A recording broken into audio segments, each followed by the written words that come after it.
I'm Canadian artist Roxanne Jervis, and I'm going to show you how to make a proportional measure. What I did was I went into the paint store and I got myself a few paint stir sticks.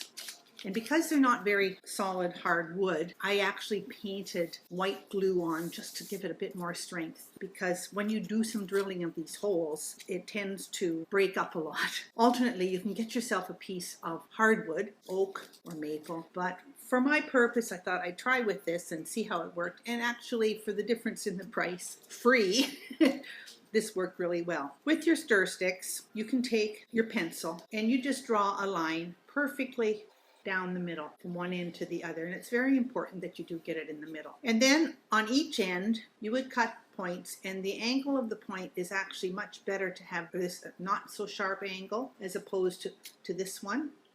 And I redid it again on this, and you can see that that is a nice point on there. Once you get that line drawn, I'd like you to wrap this with elastics so that's quite firm, and then measure halfway down and come in just a wee bit closer to the one end and mark off holes every 1/2 to 5/8 of an inch. Figure out what size bolt you're going to use, because for this you're going to need a nut and a bolt and a couple of washers, which I'll show you what to do with in a minute. And then start drilling the holes on those marked spots all the way down. Once you get that done, you can then get yourself a bolt with a washer, and you can put it in, because you want the holes to be exactly the same. Oh, and that hole isn't very good. I'm going to go back here.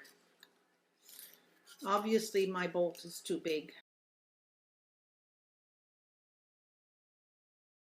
And then you put another washer on this side with your nut and do it up. Now, the reason that we have a proportional measure is often you're not getting the exact measurements. You've not done it often enough in order for you to remember the other techniques, which I will do videos of. You can use a ruler, or you can use a pencil to do the measuring. But if you're not really sure how to make those work accurately, this is your answer. So what you do now is you take your points, and I'm going to measure the width of this picture behind me.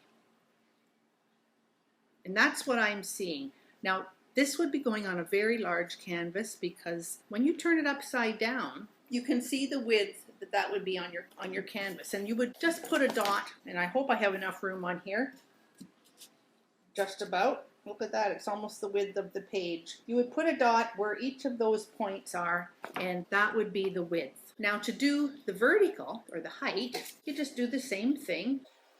There's the height. And I want to make sure that this is square. This point touching the bottom here, and this point touching the top. And then you turn and use the other end and draw that on your canvas or on your drawing. To make something bigger, you go closer to the point. To make something smaller, if you join it from the middle, you go closer to the middle. So you move this depending on the size of your page. And that is what a proportional measure does. If you want a vase, you measure the width of the vase. Here, you can measure the height of the vase. You can measure the height of a person. You can have them stand there. You can do the head. Let me see. Boy, I have a big head. But you can see how, say, the width of my glasses there.